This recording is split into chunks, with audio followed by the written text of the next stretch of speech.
Isang mapagpalang araw po sa ating lahat mga kasiken. Welcome naman po sa panibago nating vlog. And of course, you are still watching Chicken Namnams TV. Maraming salamat po sa patuloy na panonood at pagsubaybay po sa aming mga videos. Ayan. So, mayroon nga pala tayo mga kasiken na subscriber na nag-request po kung kumusta po yung kalagayan po ni King Jude sapagkat 4 months ago mga kasiken ay tinamaan po tayo ng nakamamatay po na sakit dito sa ating yard, yung pong maris. Kaya kung napapansin nyo mga kasiken, yun pong ating area na kung saan dito po yung mga maraming basilan is talagang naabandonan natin mga kasiken, no? Napabayaan na po natin sapagkat again, tinamaan po tayo ng marix na sakit po 4 months ago. Kaya halos lahat po ng ating mga alaga ay nasa kulungan po sila, no? So meron tayong mga pasisyo siguro pag-alagala. So ito yung mga naipakita po namin sa inyo sa mga previous vlog namin. But mostly po is nasa kulungan talaga sapagkat again, hindi pa natin ginalaw yung area na kung saan tinamaan po tayo ng marix. So again, since meron pa nag-request so far si King Jude mga kasiken ay okay naman. Since nag-request na lang din ang ating subscriber is syempre ipapakita ko na lang din po sa inyo yung pong mga offspring po ng ating asilhini. So dito tayo muna mga kasiken. So ang pangalan nga pala ng ating mga asilhini ay inspired po sa bagong anime na natapos natin, yung Jujutsu Kaisen. So medyo luma na but ayan, kakatapos na po natin panoorin. So kaya ito automatic po pinangalanan ko itong si Yuji, no? Si Yuji Itadori mga kasiken. So ito na lang po yung hini sapagkat kahapon mga kasiken unfortunately pinangalanan sana ito nating si Satoru, no? Satoru Gojo, kapatid po ni Yuji Itadori mga kasiken ay namatay po. So yung kanyang ulo mga kasiken ay ayan, pumasok po dito at hindi na po niya nailabas, no? So kaya unfortunately disgrasya. So far talagang napakasayang po ng ating hini sapagkat manang-mana po kay King Jude po yung kanyang kulay, no? Ayan. And then dito still anak po ito ni King Jude. Ayan. So isang hini din po ito mga kasiken. So pinangalanan ko po itong si Geto, no? So abuhin po na hini. Ayan, Geto. And then dito meron tayong kapatid ni Geto mga kasiken, si Mahito. Ayan. Ayan. Sobrang ganda rin po mga kasiken, no? So nasa 5 months old na po sila mga kasiken. At ayan, sobrang ganda. Okay. Dito rin meron nga pala tayong 2 days old po na mga pasisyo na hen, eh. Ayan, namisa na po kasi kahapon the other day si Ivana. Ayan, so nandito po. Ayan. Okay, nandyan si Ivana mga kasiken. So meron po dyang 12 piraso. At ang pangalawang inahin natin na pinaris kay Bart mga kasiken. Ayan, nandito ang ating basilan, namisa na po mga kasiken, no? So may mga itim, mga abuhin, but meron dyang mga ibang kulay mga kasiken. Yan, lalo na yan. Ayan, so anak po yan ng ating dumpo, no? Okay, anak po yan ni Orpheus. Kauna ng anak ni Orpheus.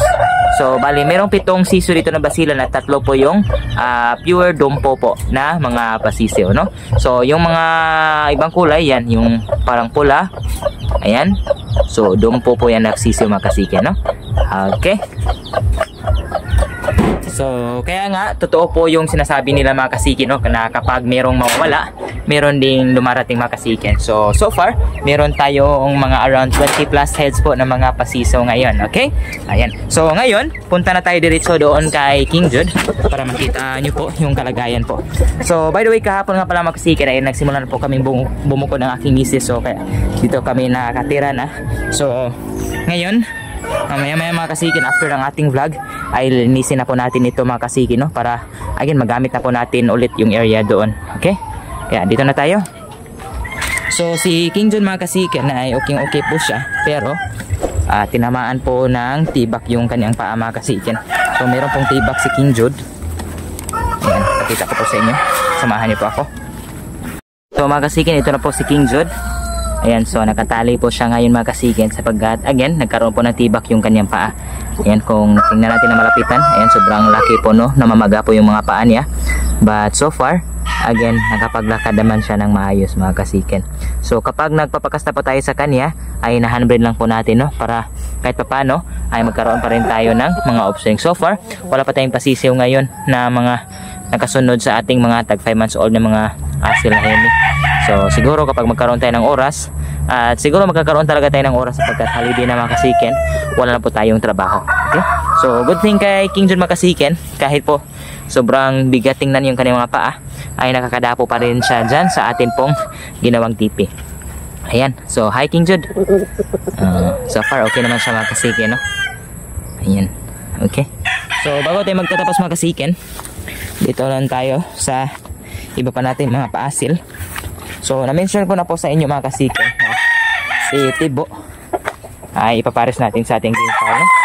Ayan, so nandyan po si Tibo, ang atin pong puting asil, no? At ang ating kapares, ayan.